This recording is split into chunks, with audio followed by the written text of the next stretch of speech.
Good evening and thank you for joining us. This is News 360 from Addison. We are Nisa Boni. And I am Portia Gabo. Coming up, 8 people confirmed dead in reprisal attacks between Fulani herdsmen and residents of Kwewu East in the eastern region. And also coming up, your authentic TV station News 360 wins TV News Program of the Year at the 7th edition of the 2017 RTP Awards. We will also bring you the story of a 57-year-old Lawrence Demebu who has got unique skills in farming.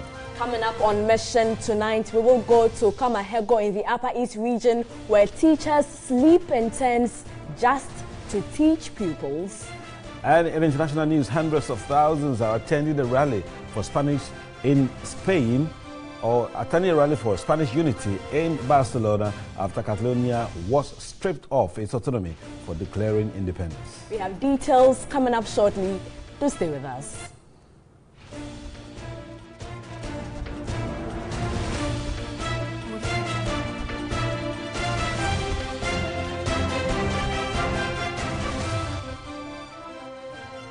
And on the news tonight, 8 persons have been confirmed dead in a reprisal attack between nomadic herdsmen and residents of the Kwewu East district of the eastern region. The attacks occurred in separate incidents over the past 4 days. The Eastern Regional Police PRO ASP Ibn Zatete joins us right now for an update on the current situation in the area. Good evening, sir, and thank you for agreeing to speak on our network. Good evening. Right, sir. So can you confirm the casualty recorded in the attack? Yes, I can confirm to you that so far 8 people are confirmed dead. And the 8 out of the 8, we have 5 Fulanis and 3 indigenous. So 8 confirmed dead. So what is behind the attack this time? Immediately, we cannot pinpoint exactly what sparked this clash between the Fulanis and the indigenous, but there's a history. Remotely, we can connect it to the misunderstanding between the Fulani nomadic herdsmen and the indigenous. Some months and some years ago, there were some misunderstanding between Fulani herdsmen as to where they take the animals to go and graze, and some of them perpetuating acts of criminality which actually incensed the town folks, and there were some clashes and some lives were lost. So that bad feelings has been there for a while, and that has been simmering. And this week we woke up to clashes between the two sides, and these unfortunate deaths were recorded. As we speak, the police have taken full control.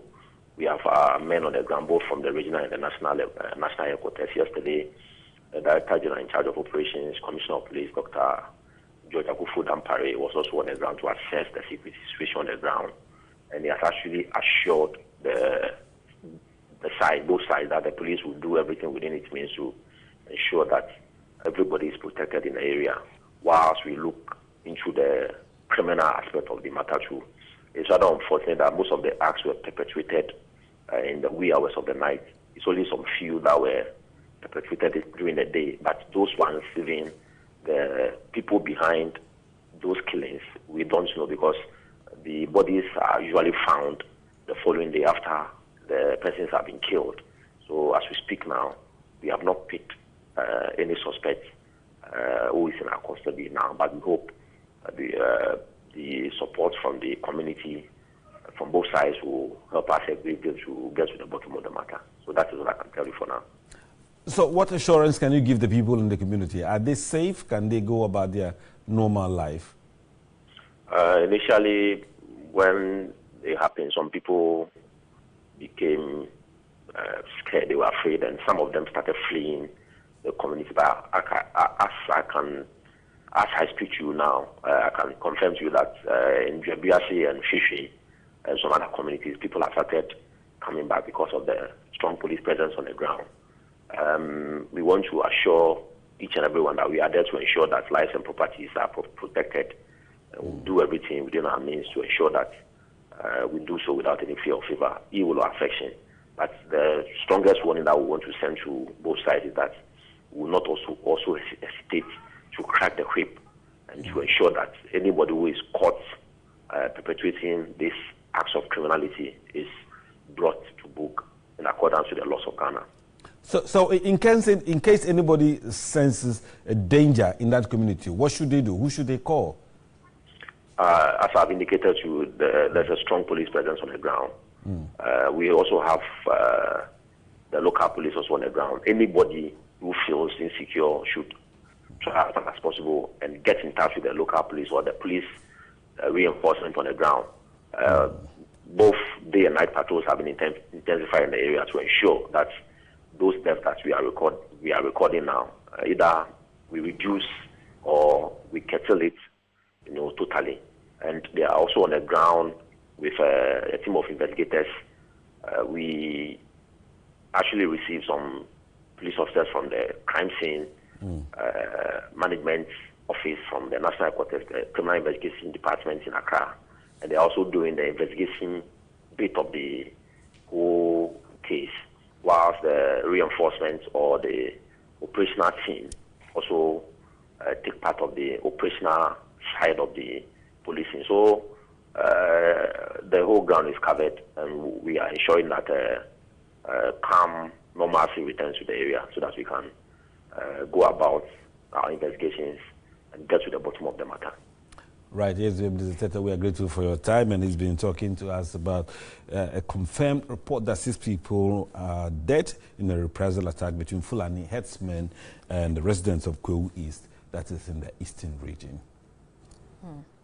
In other news, he has no regrets venturing into agriculture. Instead of begging on the streets, seeking alms from passers-by, he has a 5-acre farm producing foodstuff to feed the nation. In the following report, Kwabenedu Jemfi introduces us to 57-year-old Lawrence Demebu, who has special skills as a farmer. Meet 57-year-old Lawrence Demebu. Lawrence is not just an ordinary farmer. In fact, he is a unique farmer with special skills. Just take a closer look at him, and you'll see that he certainly is one of a kind. When I realized I could no longer see with my right eye, I started seeking for medical solution, but I could not get any cure till it extended to the left eye. Eventually, I was told it was spiritual. American advocate for the disabled, Robert Hensel, once said, "No disability is capable of clearly defining who you are as a person." The story of Lawrence clearly defines this quote. Lawrence has walked through the world of darkness, a world that has become familiar to him for the past 35 years. But his impairment has not stopped him from taking to agriculture. Lawrence can easily differentiate between the crops, and he carries his duties with ease.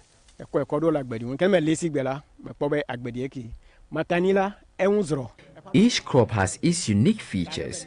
Once I touch the stem, I'm able to identify the type of plant.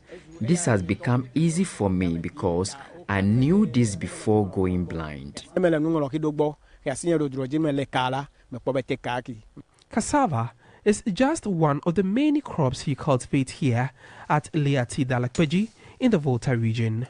Curious to know more about him, I followed through his 5-acre palm, yam and cocoyam plantation.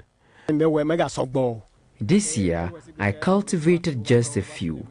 Almost all my produce was stolen last year due to my disability. Unfortunately, Lawrence is unable to harvest all his farm produce, but he is able to harvest some for sale. He tells me last month he was able to make 150 cedis from his palm plantation. When Lawrence lost his sight in August 1995, he did not lose hope, and his story is a testimony of what hope, determination, and the will to live can do. Farming does not pay for Lawrence. According to the United Nations, persons with disabilities comprise an estimated 15% of the world's population, with 3% living in Ghana.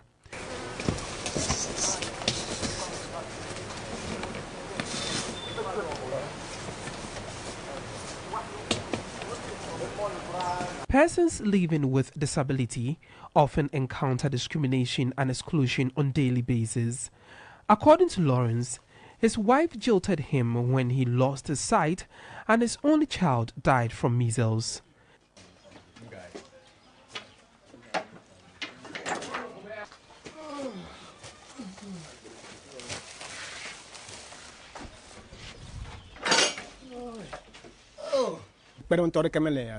Due to my disability, women in the community shy away from me.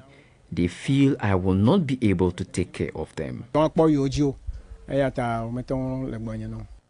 The Sustainable Development Goal 10 aims to bridge the gap between the rich and the poor with support for marginalized groups. Despite his disability, Lawrence still hopes to make an impact in society. And after a hard day's work, he joins his friends to reflect.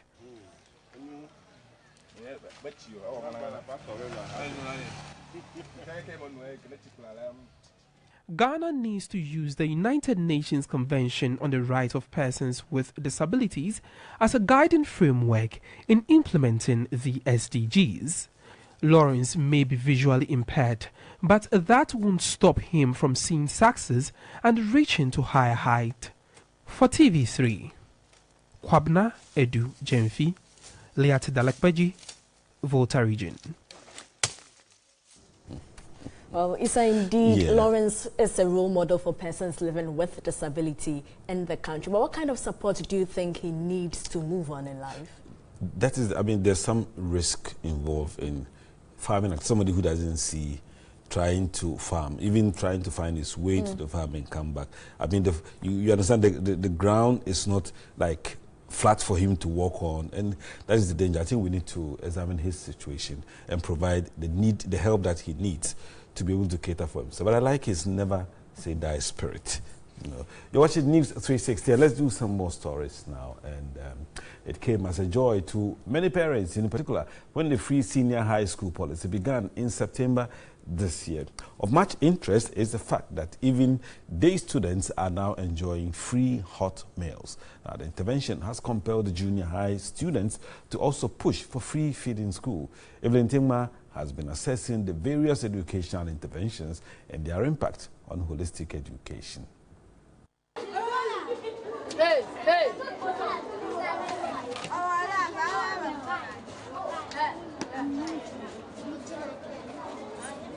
It's 9:30 a.m. and people here from class 1 to 6 are being served their food as part of the school feeding program. And the sad thing is that the JHS students are not part. And this is because the policy doesn't cover them. The school feeding program was established in 2005 by the government of Ghana with support from the Dutch government. Beneficiaries of the program are to be served one nutritious meal every school day.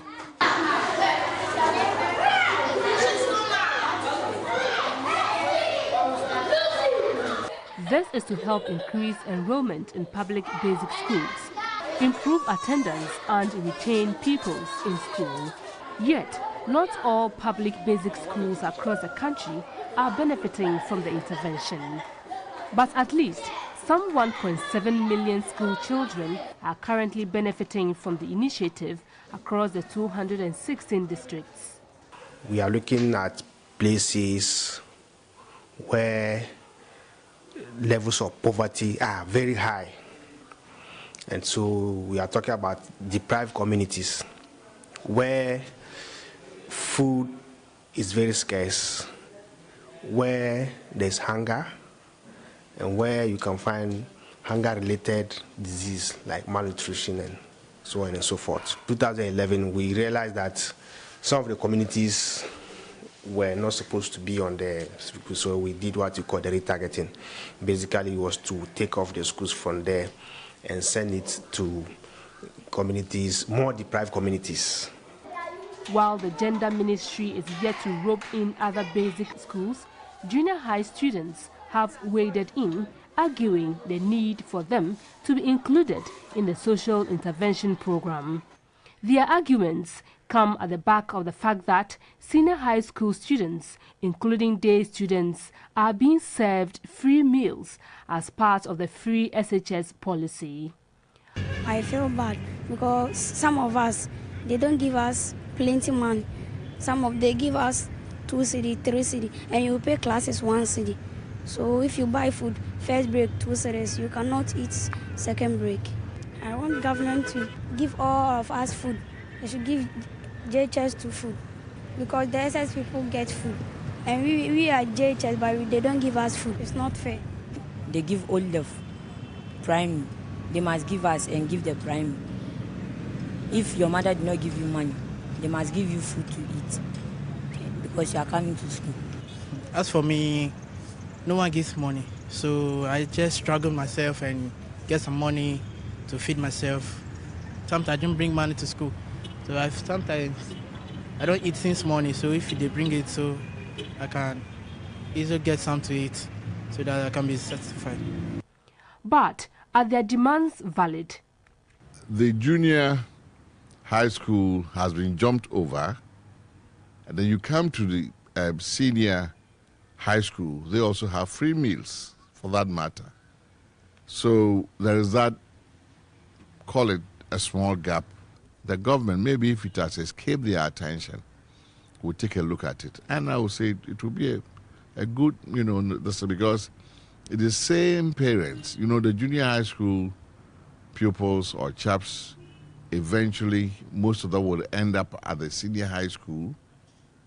And therefore the burden, if we can, why don't we lighten the burden at that level also, so that most of the pupils there, or the parents would, their burden will be, quite lighter. For now, our focus is on the primary school children. We have not been able to cover all the primary schools in Ghana. The policy is only to cater for primary schools, public primary school, which we are doing about 40%. So you can see we still have 60% to cover. But the question still remains, which category of students should benefit from free meals? Should it be pre-basic, basic, or senior high schools? To some, it is interesting why pre-basic schools were not in the initial plan. Well, the political ball is still rolling. Evelyn Tinkma, TV3 News, Accra. Still on education, the executive director of the Lutheran Education Association, Jonathan Labs, has lauded government's free senior high school program, while he believes that the free SHS program would bring about a rapid transformation of the economy. With the implementation of the free senior high school policy by the government, Ghana seems to be pursuing a course mooted since independence. It is a universally accepted requirement for all nations to marshal its resources to promote education of its citizens. The executive director of Lutheran Education Association, Jonathan Labs, was pleased with the work done by government in ensuring that every school child gains free education at the senior high level. He believes the implementation of the free senior high school will not only build human capacity, but would also bring rapid transformation of the economy. I'm very supportive of providing education for all children through the levels in which they need it. And I think in all parts of the world, up through senior high school, preparing them to be able to go to college and university is an important thing to do. I do believe that there are many ways of approaching that, and if the government is looking at that as a priority and trying to find ways of supporting it, I think that's a good thing. Chairman of Board of Directors of Lutheran Schools Ghana, Dr. Delali Hodasi, emphasized the need for governments in the sub-region to deploy more teachers to improve on academic work. And traders at the Agbogbloshie market in the Greater Accra region have taken a swipe at the various authorities over insanitary conditions in the area. The traders expressed their frustrations during a public sensitization exercise on food safety by the Food and Drugs Authority.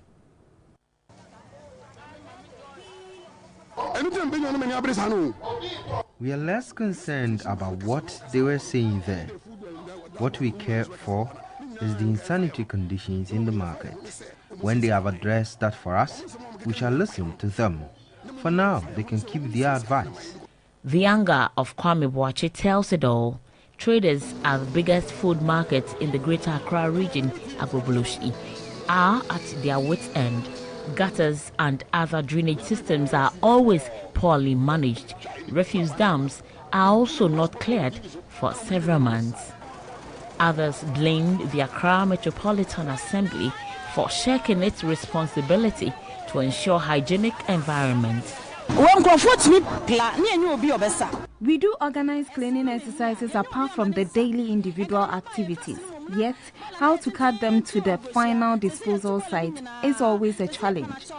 We need the assembly to be responsive. But the AMA Environmental Health Officer, Reverend Chris Gaube, blamed the challenge on inadequate dumping sites and lack of logistics.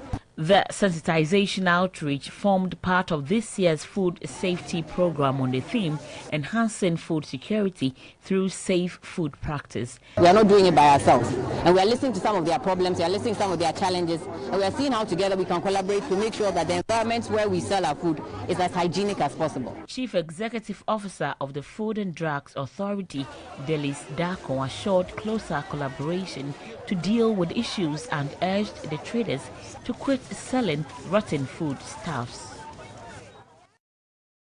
To some exciting news, and the Media General Group won 5 awards at the 2017 edition of the RTP Awards. Affable news anchor Alfred Okanse grabbed the Male News Anchor of the Year, with News 360 winning the News Program of the Year. Osorai brings us highlights of the show. I'm coming to you from the Accra International Conference Center, and we are here for the 7th Radio and Television Personality Awards, and it's a platform to reward excellence and part media personalities on their back for their wonderful work. But the big question today is, who walks home with what? Mixmaster Gazi. Yeah. Oh na na na na na. Oh na na na. Oh na na na. Hey. Stone boy. Give me tell them say continue to do your way. Are we going home with awards tonight? Hopefully, yes. I see this as a compliment to what we are doing as we continue to deliver and give our best from Media General. For us, we are very excited. Very, very excited, and we are hopeful that we're bringing this home. All right, so basically, just heard from the team. They sounded very confident of their chances. They feel that a lot of work has gone into what they do on TV and on radio respectively, and so it will be positive to walk home with awards. So let's walk inside and find out if indeed we can go home with awards. News 360 won the TV News Program of the Year, beating competition from other stations. I present this award to the Media General Group, especially to the news team. Thank you. John Hughes, host of Community Connect on 3FM, was adjudged Radio Development Show Host of the Year. The communities have spoken. God has endorsed it, and we brought home the award. And this is a special dedication to all of them. That hard work pays. It only brings results. It doesn't break anybody's bones, and we're happy we did hard work. What it tells us is that moving on, this will spur us on to do even greater works. TV Local Series of the Year went to Jamestown Fisherman. I want to thank the people of Jamestown once again. I want to say thank you to all the characters in Jamestown Fisherman. I also want to thank the people of TV3. Alfred Okanse won the Male Newscaster of the Year.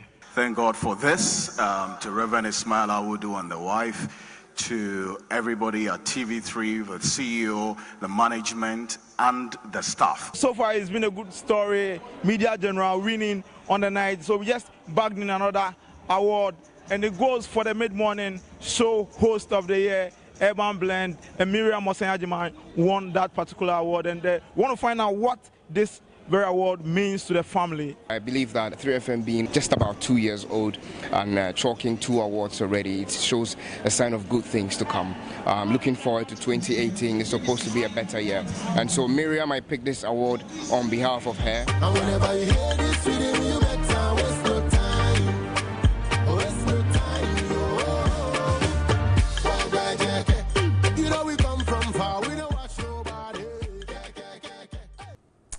It's now time for Mission, and this program is supported by Star Ghana with funding from UK Aid, Danida, and the European Union. In a very first story, for pupils of Kamahego Junior High School in the Upper West region, their dream of passing the BECE might not be fulfilled if they continue to lose contact hours, while teachers of the school commute 1 hour daily to the school due to lack of accommodation in the settler community in which the school is located. While Bright Nana Amfo reports teachers sleep in tents to enable them teach their pupils.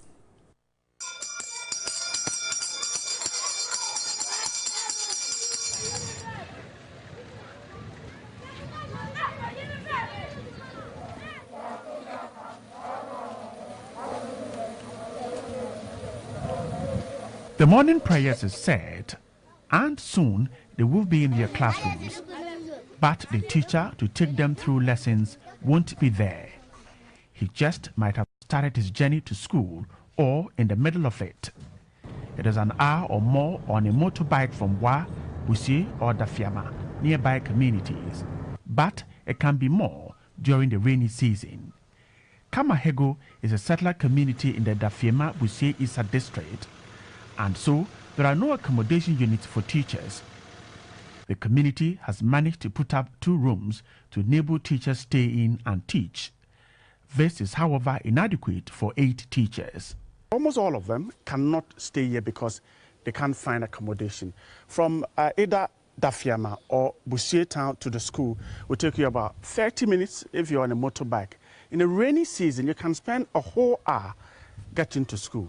This is what the teachers do. There's one lady who's a national service person, so she has to stay here permanently, and that's where she stays. Now, the rest of the 7 teachers will have to manage with this. And this is where they sleep. So this is what they do. Now, a group of them, 3, will sleep one night.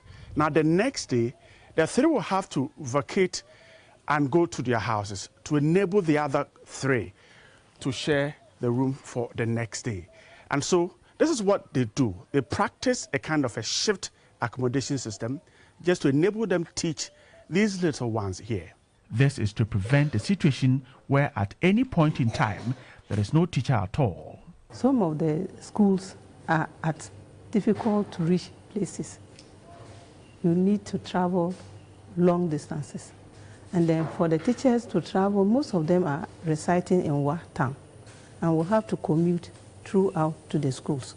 So by the time they get there, they will reach school around 10:30. They have very few hours left to teach and to start going back home. Then the following day, they continue. So you realize that in a week, a teacher will just struggle to make 3 days. District education authorities fear for the development of these children and are acting fast. We are trying to cry to the district assembly to see how they can afford to add residential accommodation to the schools. Because at the health sector, if they build a cheap compound, they add a place of accommodation to the cheap compound so that whoever will be there, the nurse that will be there, will not be commuting to the center. He stays at post to aid patients in the night. So we are also pleading with the assembly that when they are putting up classroom blocks, they should think of the accommodation of the teacher. This is not the school's only difficulty. The building is in a mess. The floor unpaved and a threat to the health of pupils. Only 3 rooms serve class 1 to 6. If you go in P1 is not supposed to combine with any class, but we combine P1, 2, and 3. And that if you go in to teach, you don't know whether you are teaching P1, P2, or P3. In that case, some people will be idling and they will be making noise. But all the same, we try to manage. Appearance is not pleasant. A dusty room means children return home dirty. Teachers say a lot more children won't come to school because of the poor condition of the building. Some won't also come because they live in settler communities far away from the school. The district chief executive, who is only 6 months in office, is working at changing this. have already completed one junior high school and handed over. Plans are advanced also in my composite budget 2018 to roll out more schools more infrastructure in schools that need them. And also we are also even providing motorbikes to help the circuit supervisory team to monitor teachers who don't go to school, so that all these things we will uplift the education that we want to fit into the government's agenda of having education for all. The Dafiama Busie Issa district, which is a new one, is working at reversing the 30% pass at the last basic education certificate examination. Authorities, however, say the work is enormous and will need support. Bright Nanamfo, TV3. Unfortunate situation over there where pupils and teachers of Kamahego really need an immediate intervention over there. Let's now focus on health, and they battle poor infrastructure daily in order to save lives. Yet, health workers in the Wa East District of the Upper West region are compelled to use 3 days instead of 1 in traveling to deliver health care. Bright Nana Amfo reports 2 water bodies which divide the district into 2 increases traveling time on a poor road network. Hey.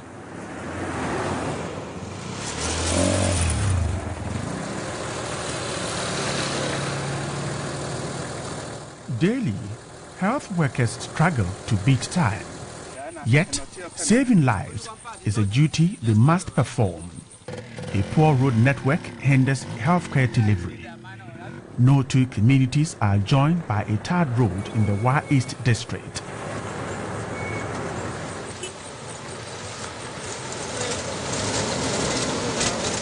Commercial vehicles ply route less. It is not profitable. Commuting from one end to the other is therefore a headache. 2 water bodies separate the district. Funsi, the capital, is on one side with over 20 villages, and Bilinga, another community with over 100 villages, on the other. You cannot cross to the other side of the district without crossing the river. The water is low now, the tides are low, and so I can easily walk across. Motorbikes and vehicles, 4-wheel drives particularly, can also cross. This will enable you to access the other part of the district. Then the bigger of the 2, the Kulien River. It takes courage to cross even at this time of the year. It is safe to cross at this time, but impossible when the river is full.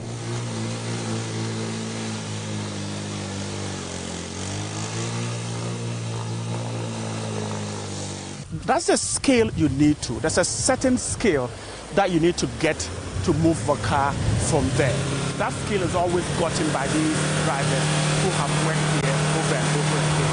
This is exactly what happens here on the Kulien River every day. You sit on it, then it crosses. Go. But this one, it can't go. It's no go. It's too much. Water is too much. Can't go up like this. It's flowers. It's no day. It's flower cover flowers. Yes. All. It's carved. That's car park. This water is come. It's there. The water. There's the car. The park here. It go all the way there. Yeah, top. Yeah, car park here. Water is come.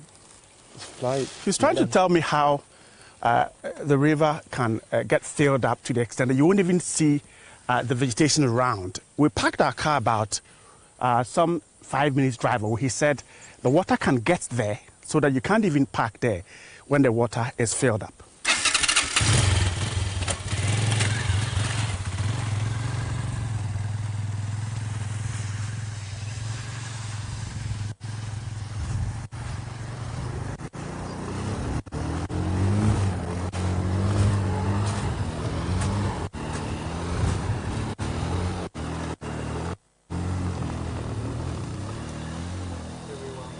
Medical consumables are not delivered on time. Documents are not signed early enough.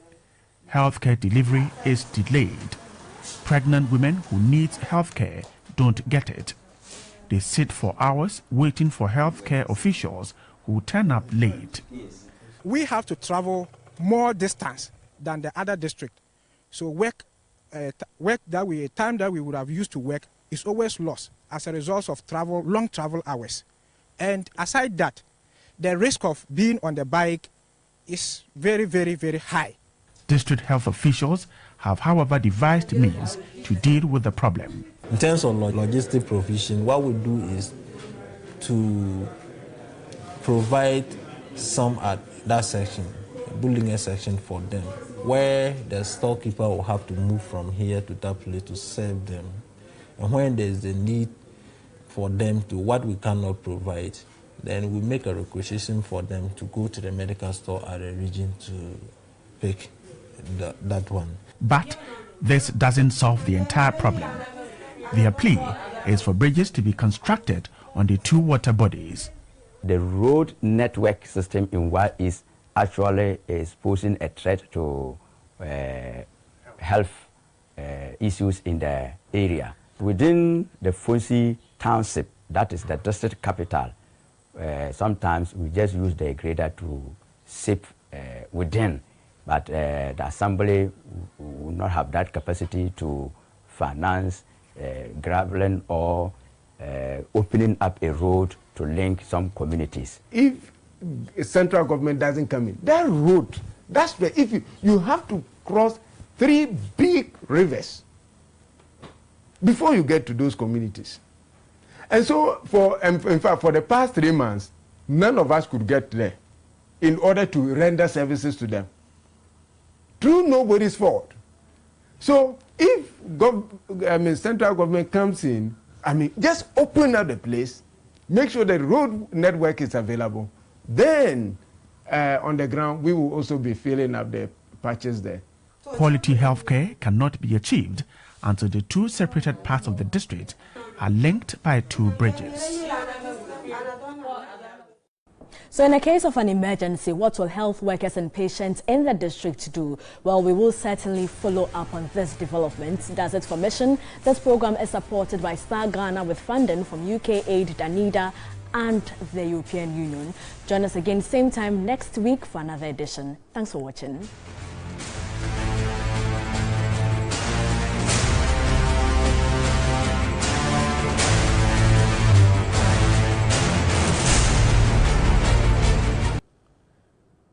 Good evening and welcome back to News 360 here on TV3. My name is Anako Jaffer and time for the sports update. Finally, after 27 years, Kumasi Asante Kotoko have their revenge. The Porcupine Warriors recorded a 3-1 win over Accra Hearts of Oak in the MTN FA Cup finals in Tamale. Yao Ofosulabi covered the game for TV3 Sports. It's game over here at the Tamale Sports Stadium, and Kumasi Asante Kotoko have won the day. Sadiq Adams scoring a hat-trick there and also winning the Man of the Match award. Thomas Abe got a glancing header for Accra Hearts of Oak, but it wasn't enough to keep them in the game over here at the Tamale Sports Stadium. Kumasi Asante Kotoko will feel proud after winning the President's Cup over their rivals and also the MTN FA Cup this time. Asante Kotoko were poor this season. They came into this game after scoring just 6 away goals, but they provided 3 here at the Tamale Sports Stadium to help them win the MTN FA Cup. It's glory for Asante Kotoko, and I'm sure all the fans in Kumasi and everywhere across the country will be excited for this win. From the Tamale Sports Stadium, Yao Fusulabi for TV3 News.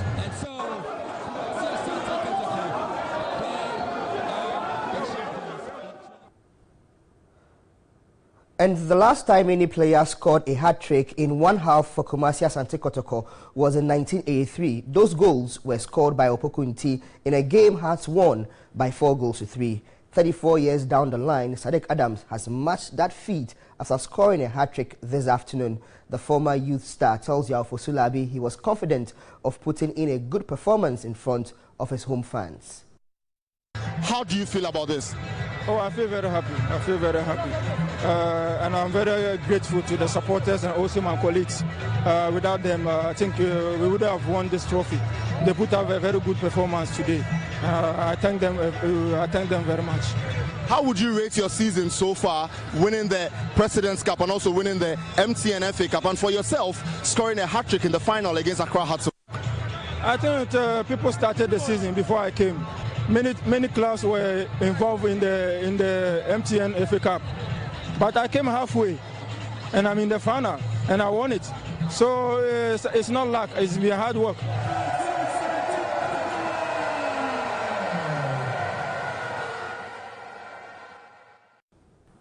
Well, tonight in this segment, Ghanaian composer Professor Emeritus Joseph Hansen Nketia has been honored for his legacy in music and arts.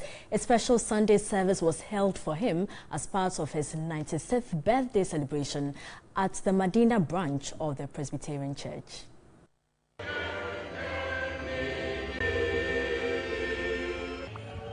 Amidst praises, singing and dancing, the Medina branch of the Presbyterian Church held a special service in celebration of the professor's 96th birthday and also to reiterate his good work. Life today gives credence to the grace and the goodness of God. In a citation presented to him, the church stated that the professor had been a staunch believer of the Presbyterian doctrine and had dedicated most of his years to serving the church. The citation again commended him for mentoring the younger generation in his church and the country. Professor Emeritus Joseph Hansen Nketia dedicated his life and award to God and admonished the congregation to lead a Christ-like life and impact society positively. I can never go anywhere and talk about my work and so forth without recognizing that I owe everything to the great mercy of the great God. Dean of the Academic Affairs at the Ghana Armed Forces Command College, Dr. Vladimir Entwidanso, said the character of the musicologist should be one that should be emulated by the youth. He added that his works should be documented and added to the curricula of educational institutions in the country. The best tribute you can pay to a person in honor of his memory, if he's not alive, is to live the life he led and translate them from generation to generation.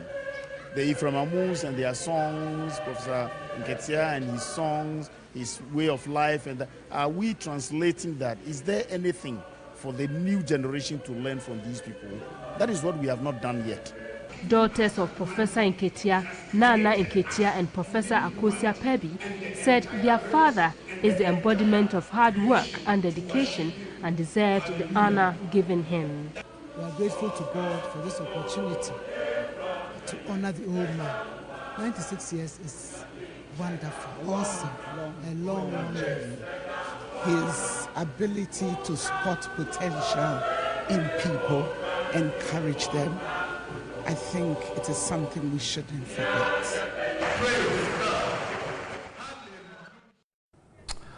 Professor Nketia is definitely a legend who has to be celebrated, and we celebrate him. I'm Samoni. Thanks for watching this edition of News 360. My name is Portia Gabo. Coming up is Ghana's Most Beautiful.